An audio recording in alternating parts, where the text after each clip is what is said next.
What is going on, everyone? Chris with Journals, Comics, and Pop Culture. It is another Wednesday. That means it is A1 Wednesday, but I got a really cool video today for you all. Now, look, a lot of us collectors are pretty savvy on the hobby, so many of you may know the topic that I'm going to be discussing today, but still, I'm all about giving information to new collectors or individuals coming into the hobby that might not know as much as a lot of us. And I always say this about this hobby: there's no wrong question to ask. There are no stupid questions to ask.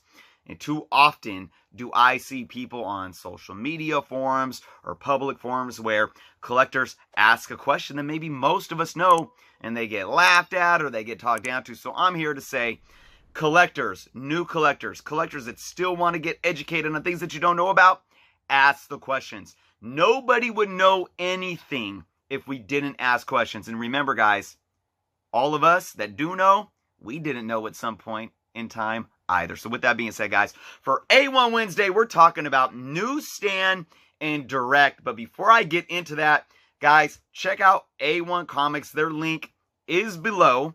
Go follow them on Instagram. Subscribe to them on YouTube. They're also on Twitch. Wednesday night, so if you're watching this tonight, check them out. They have a live sale going on every Wednesday and Fridays. So big shout out to A1 Comics. With that being said, guys, let's get into this topic. So the question: what's the difference between Newsstand and Direct? So again, for all those that know, hey, be humble. This is for those that really need to understand the difference here to better their, journey and knowledge within the hobby. All right, guys, the Newsstand comic book is basically your standard comic book since way back in the days, since comic books were published and distributed to your newsstands. Now, I don't know how many newsstands still exist out there. I know where I'm at, there's not many. You still see them in movies, like in New York's on the sides of the street and whatnot. But newsstands also started becoming incorporated inside businesses as well. Say, for example, grocery stores or even Barnes and Nobles for their magazines. Those stands are technically considered newsstands, and what you see on them were at least newsstand distributions. So basically, your comic book for many decades were newsstands. Simple and plain. Nothing else. All right?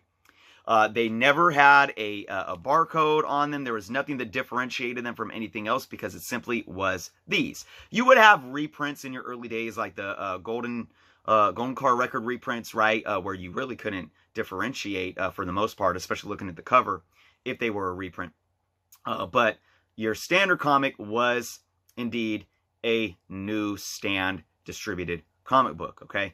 That started changing mid-70s. I won't go too much into the history of that, but it was really something that changed the game, that changed the industry, and really helped the industry evolve in almost a dying market. And yes, that's right, guys.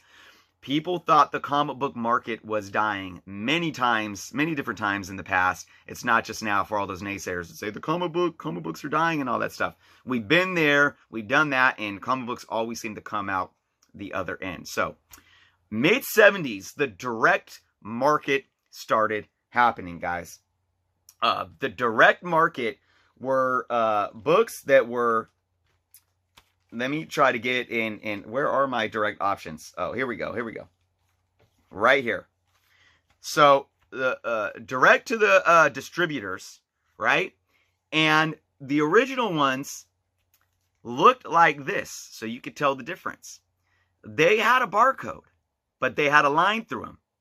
So, for most of your books in like the late 70s that were direct, might have this line through the barcode next to, say, a newsstand at that point where they were getting the barcodes, okay? Once the direct market hit, the newsstands started implementing the barcode. Directs didn't need the barcode. And another thing that they changed, especially for Marvel, was the price box. As you can see right here, you got the price box and the number of the issue in 2 squares. Right here, you got the diamond, and a lot of people ask, a lot of new collectors, what's the difference? Why does this one have a diamond and not the square boxes? That's why your diamonds will be your direct copies, okay? What started happening, I believe, if I have my information correct off the top of my head, Marvel started getting creative, and DC followed this later on. They started getting creative in putting pictures instead of just crossing a barcode out. So a lot of us, especially those who grew up in the 80s and 90s, we were big on the, we had the Spider-Man images, the Captain America images, and then in the 90s, we had the 30th anniversary of Spider-Man. I think it was the 50th anniversary of Captain America. Those are really cool images that they put in the direct market barcode slots, right? And again, there's your diamond. So again, barcode, simple and plain. And again, so you got another Archie publisher here, Newsstand. You have the barcode. Now, some direct edition books didn't have barcodes at all. I should have brought one of those out to show you guys. But say for this book right here, if this was the direct edition, it wouldn't have anything. It wouldn't. So not all publishing companies hopped onto what Marvel was doing with keeping the little rectangular box and putting an image in it. DC did it. And then in the early 80s, when DC changed their logo, they filled it with, I think it was called the New and Improved DC. And they had the new DC logo in there. So yeah, so guys, okay, so here's the thing to know about the direct market next to Newsstand, okay? So there's a lot of talk, and people ask this question too. Well, are newsstands more valuable? It's not just black and white. So when the direct market came about in the mid to late 70s, there were still more newsstands printed and distributed than there was direct. All right. Now, newsstands still at that point were, probably handled more than, say, your directs that went straight to your LCS stores.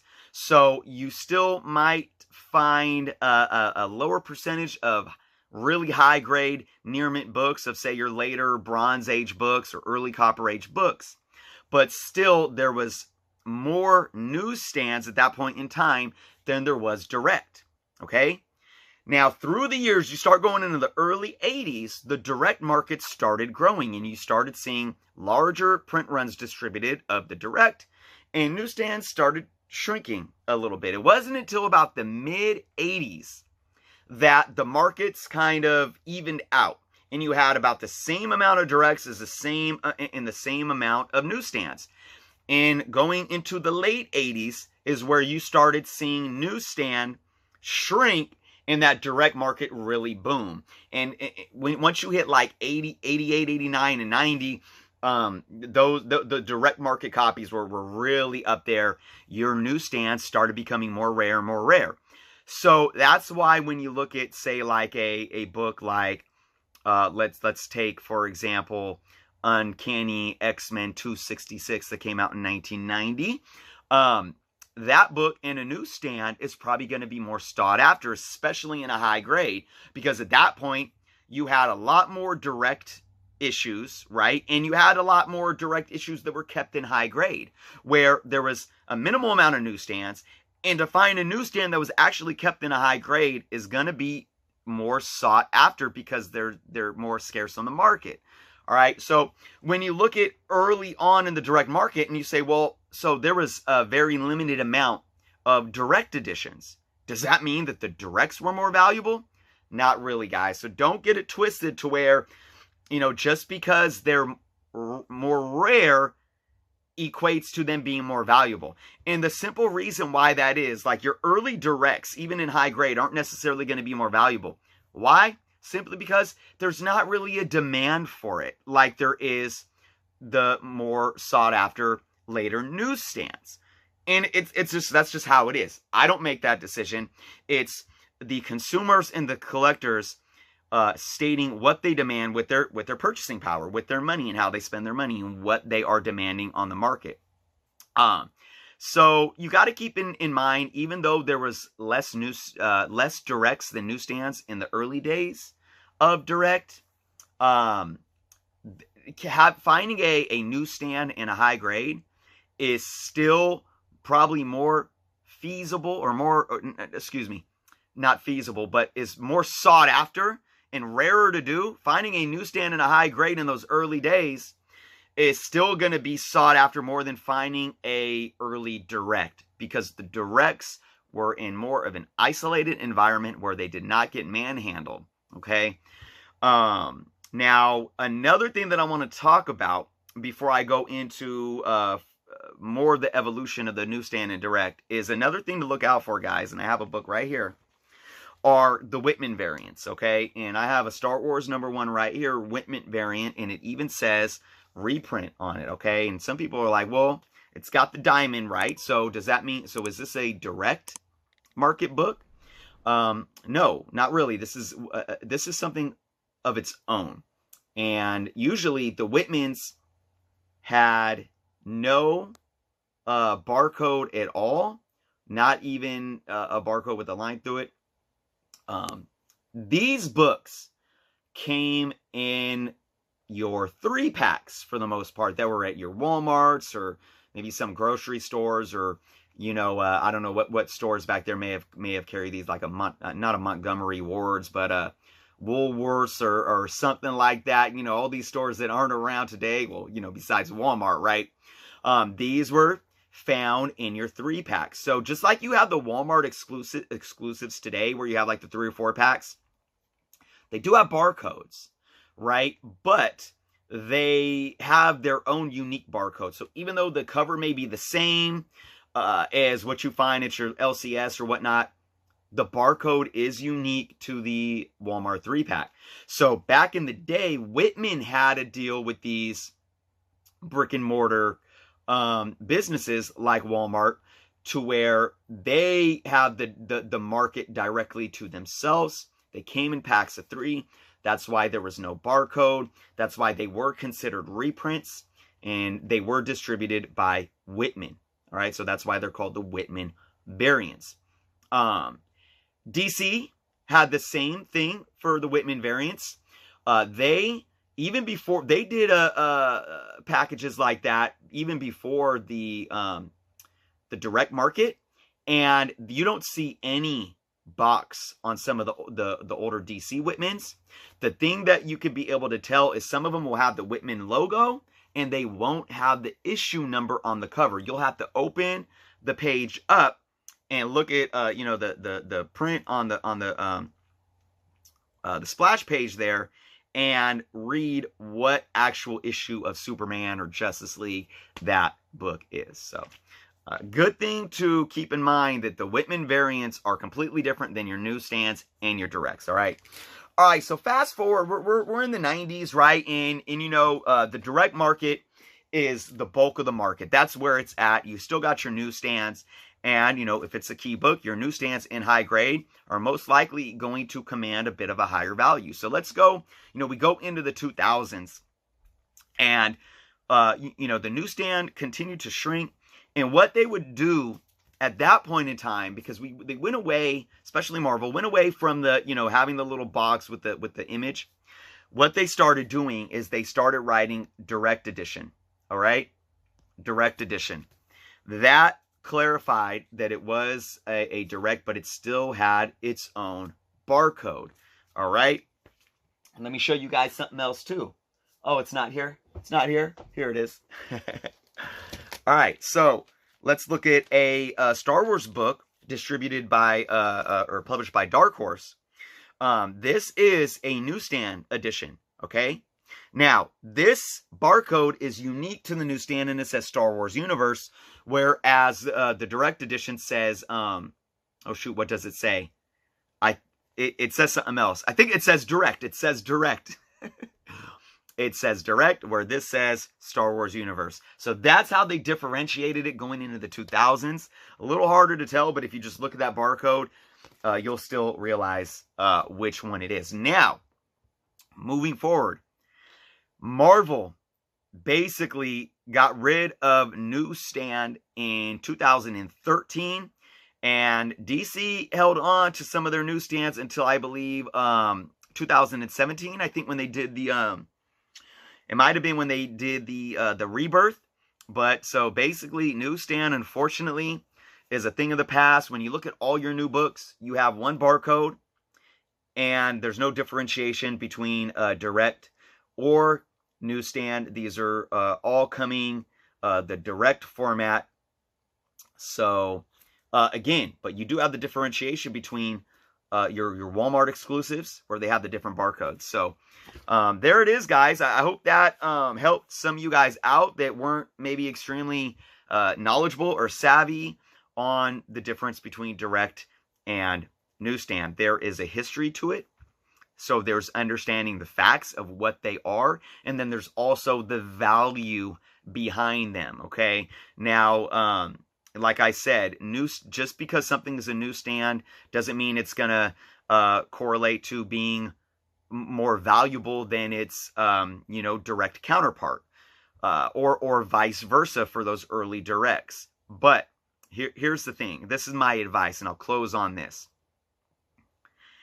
If you have a book that's a key book, okay, and you have the option of going with a higher grade, and one of them's a newsstand and one of them's direct, and say there's a direct in a 9.6, and say there's a newsstand in a 9.4, I would always get the higher grade.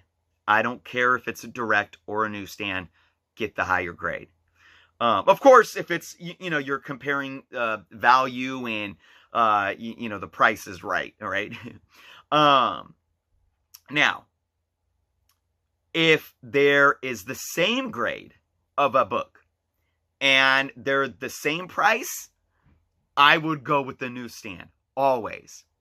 If there's the same grade of a book and the newsstand is a little bit higher, I wouldn't necessarily just go with the newsstand. Personally, for me, I would look at what era the book's from. So I would say, you know, okay, is it from the mid to late 80s or early 90s? Because if it was, say, for example, there's an Uncanny X-Men 266. Say there's a 9.6 that's a newsstand and a 9.6 that's a direct, but say the newsstand is $25 more. I might buy that newsstand for $25 more. If it's an early newsstand, if it's a newsstand from the late 70s or early 80s, and it's more than a direct copy that's the same grade, I probably would stick with the direct. I wouldn't see it being worth it spending more money, unless it was like a few dollars more. So that's my take, guys, when looking at the value of these things. So again, I hope that that was, you know, some good information to some of you guys. Let me know your thoughts below. Let me know if you did not know some of these things, if you have any further questions regarding newsstand versus direct. And again, guys, A1 Wednesday, go check them out. IG live sale, guys, every Wednesday, every Friday. Check them out. Their information is below. Give them a sub and a follow. Thank you all for watching. If you aren't subscribed to the channel, please do so yet. And until next time.